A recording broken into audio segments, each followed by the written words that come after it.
Pour plaire au journaliste Vercano, il m'a demandé d'exorciser quelqu'un pour l'émission Au nom de la loi 2002.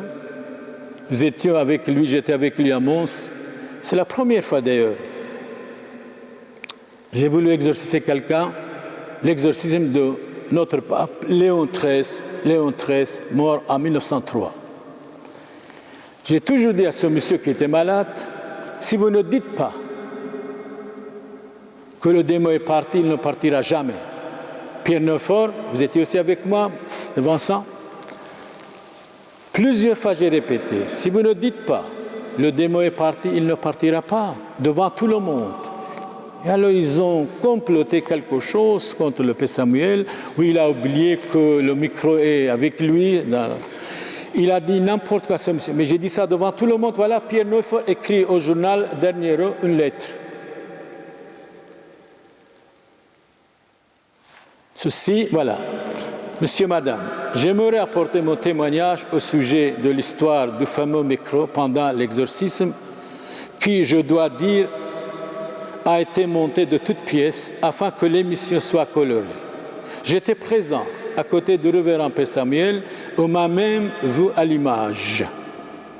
Le révérend Père Samuel n'est ni un menteur, ni un tricheur, ni un illuminé, ni un profiteur, ni un gourou raciste, comme on a voulu le faire croire à la population. C'est vrai, la population n'a pas d'idée. Il avale tout ce que la télé dit, les mensonges, les calomnies, les jalousies. Il savait très bien que le micro a été branché et avait même plusieurs fois auparavant répété les mêmes phrases à la personne exorcisée devant les journalistes de la RTBF. Mais l'émission a été trafiquée. C'est 2002. Ils vont répéter maintenant, il y a plusieurs fois qu'ils répètent. Mais l'émission a été trafiquée, manipulée, remplie de mensonges et de calomnies afin de discréditer le révérend Père Samuel. Il ne profite de personne, le Père Samuel. Tout est gratuit chez lui. C'est les gens qui profitent du Père Samuel. C'est bien triste que l'équipe de RTBF, qui a été si bien accueillie et estimée, n'a pas été objective dans son travail, mais a eu un parti pris. Malgré tout, ils restent nos amis. Moi et le Père Samuel, nous les aimons parce que Jésus a dit « Aimez vos ennemis ». Voilà la lettre de Pierre Neufort, à la dernière heure. Il était présent, il dit tout ce que les journalistes RTBF ont réclamé, ont dit à la télé, c'était du mensonge.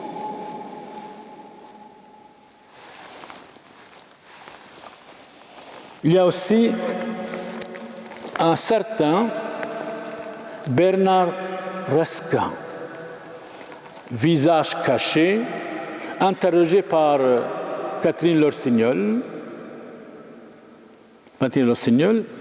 Il dit n'importe quoi. Je n'ai jamais parlé avec ce monsieur.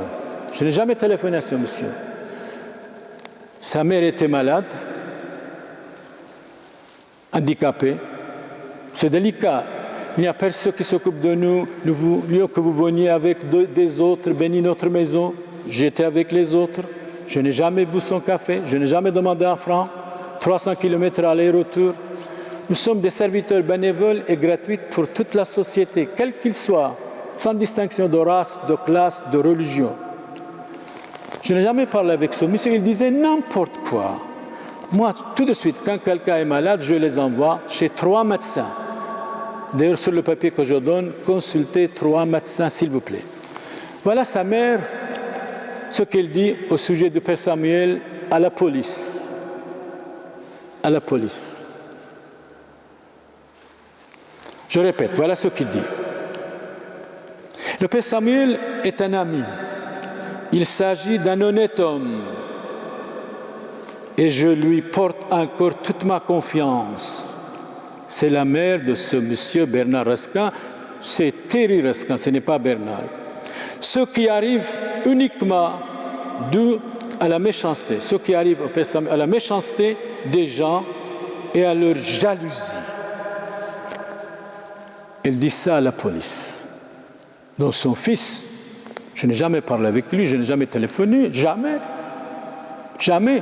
Et vous savez très bien, j'aime bien que tout le monde sache, votre serviteur, le Père Samuel, depuis 35 ans,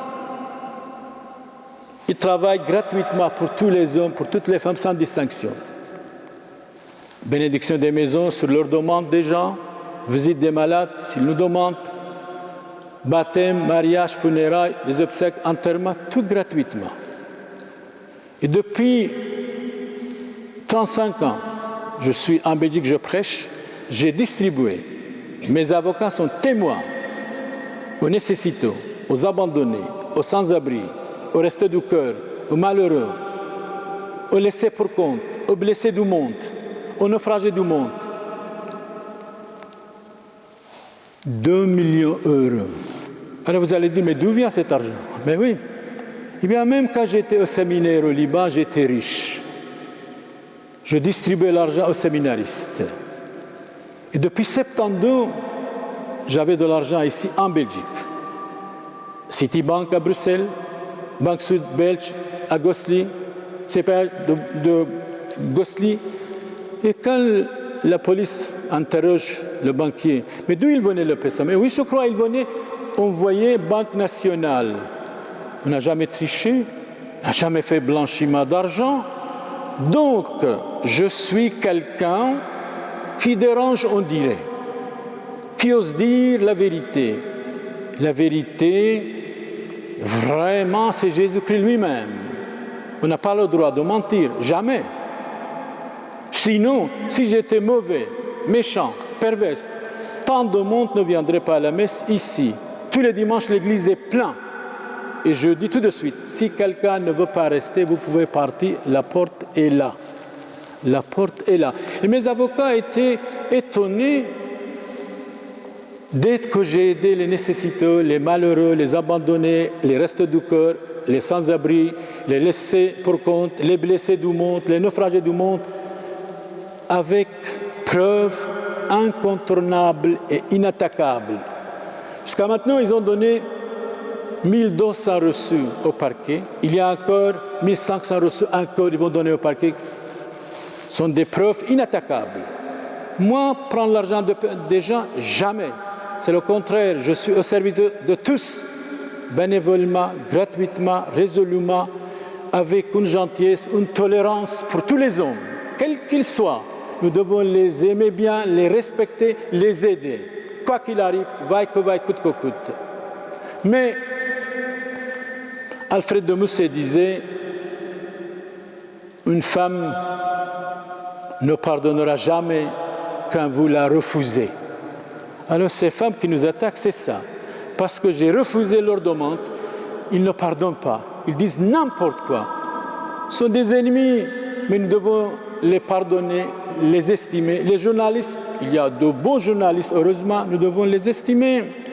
Mais les journalistes ne doivent pas être partiaux. Ils disent n'importe quoi. C'est vrai, j'ai dit, la télé est faite pour des hommes et des femmes qui n'ont pas d'idée. Par exemple, le roi est mort hier, c'est juste. Mais aujourd'hui, quand la télévision fait un reportage sur Jacques, sur le Père Samuel, sur Maximilien, sur le Père Samuel, elle prépare ça dans une durée de 4 mois. Ils font des montages. Ils prennent une de mes paroles qu'il y a 10 ans que j'ai dites quelque part. Ils changent les mots, ils coupent ceci, ils arrangent cela. Et après, les gens disent, ben oui, hier le roi est mort, c'était vrai. Aujourd'hui, il y a un reportage sur telle ou telle personne. Aussi, c'est vrai. C'est faux. C'est faux. 95% de la télévision, c'est du mensonge, c'est de jalousie, c'est de règlement de compte. Il reste 5%. Quelqu'un me disait, attention, les 5%, si on est bien analysé, il reste 1%. Et l'autre disait, le 1%, on peut douter. Donc, télé, pour certains journalistes, pas pour tous les journalistes, égale mensonge, confiance en Dieu Tout-Puissant, en notre Seigneur Jésus-Christ, et aux hommes et aux femmes équilibrés et stables. Bien sûr, confiance à votre serviteur, le Père Samuel, qui travaille gratuitement. Surtout, ne soyez pas influencés par les mensonges. Le mensonge est pressé, la vérité est lente. Nous sommes vraiment harcelés, on dirait. Un règlement de compte, chaque quelques mois, une émission à charge contre le Père Samuel. Et de temps en temps, je ne suis même pas au courant. Je ne sais même pas. Tout est à charge. C'est vraiment dommage et regrettable. Vous les journalistes, je vous aime bien, mais soyez justes. Les médias, nous vous estimons. Les prêtres, nous vous estimons. Les évêques, nous vous estimons. Vous ne me connaissez même pas, vous me jugez. Il ne faut pas être jugé parti pris, jugé accusateur. Malgré tout cela, nous vous aimons bien. On vous pardonne, même si vous êtes nos ennemis, nous vous estimons et nous vous pardonnons comme Jésus a pardonné quand il était sur la croix. Vous tous, amis et ennemis, soyez pardonnés et bénis. In nomine Patris et Filii Spiritus Sancti. Amen. Indulgentiam absolutionem et remissionem peccatorum nostrorum, tribuat nobis omnipotens misericors Dominus. Vive notre pape, Benoît XVI. Vive notre pape, Benoît XVI. Vive nos évêques en pension. Et que notre pape Benoît XVI soit protégé de tout mal, de toute maladie. Je crois, je ne dois pas oublier mon grand remerciement à notre patriarche nommé par notre pape, sa sainteté, Benoît XVI.